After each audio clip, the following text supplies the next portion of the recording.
If you want a pond filled with healthy trophy-sized fish, there's a lot of conflicting advice out there.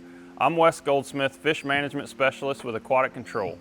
Every week our team is out on the water helping landowners fix completely ruined fisheries, and almost every single issue we see could have been avoided with the right management tactics.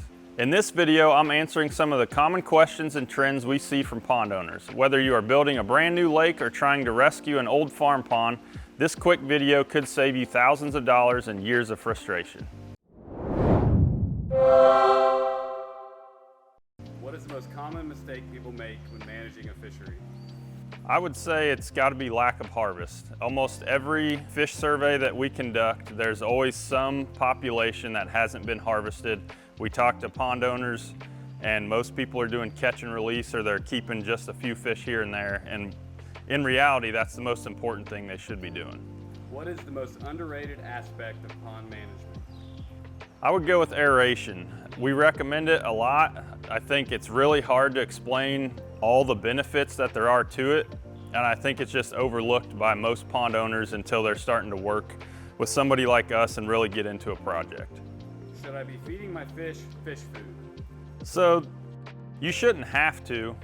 There's definitely a way you can manage a pond without a fish feeder set up, but some of this comes down to your goals. If you're really trying to push a fishery into, trophy management, trophy bluegill or trophy bass, you can really feed your forage.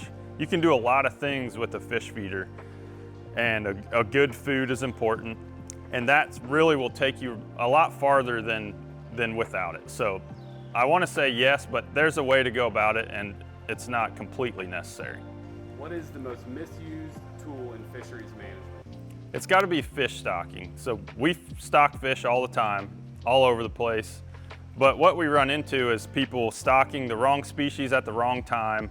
You can do a lot of damage to your fishery if you're overstocking. And you can waste a lot of money by stocking things that are just not needed. Will pondweed and algae treatments hurt my fish? No, not when done correctly. So a lot of people get worried about the actual chemical being applied to the water hurting the fish. There's millions of dollars spent on these products when they're being approved. The actual chemistry is not going to hurt the fish if you follow the label, but what you have to watch out for, if you treat too much biomass, you can end up with a big oxygen crash when that stuff is decomposing. What causes a sudden fish kill, and how do I prevent it? It's almost always going to be oxygen depletion. So a lot of times you'll have an algae bloom that starts to show up in your pond. Your pond may start to get a greenish color. And then you have clouds, rain, storms for a couple days in a row. And without the sun, that algae can't photosynthesize. And then at night, and when the clouds are around, it's actually using the oxygen. Your oxygen's going down. And eventually you get to a point where the fish don't have enough oxygen. So how do you prevent it?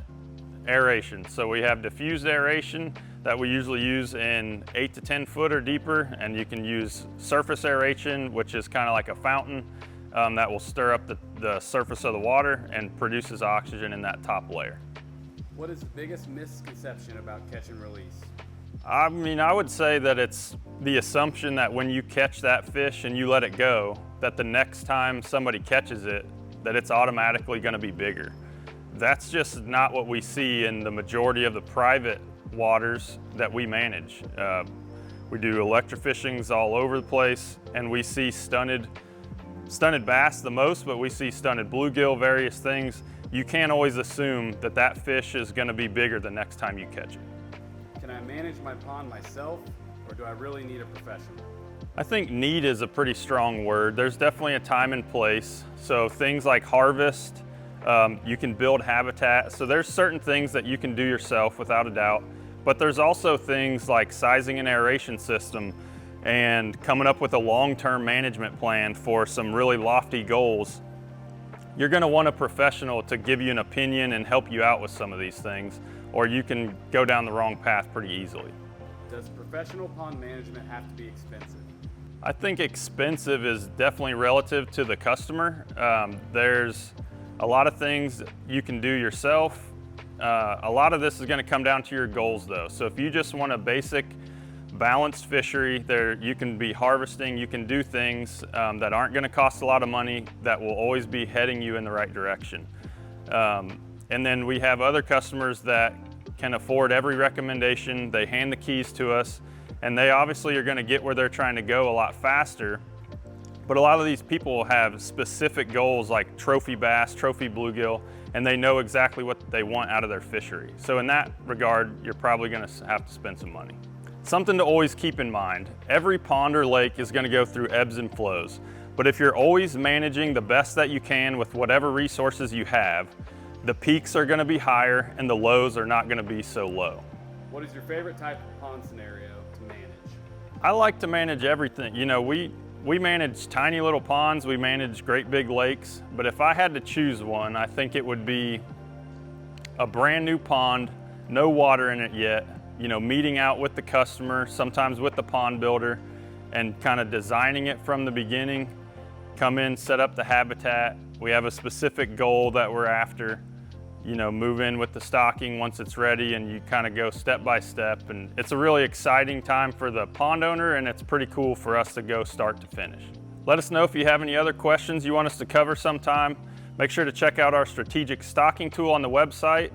And we also do free on-site consultation, so give us a call if you need anything.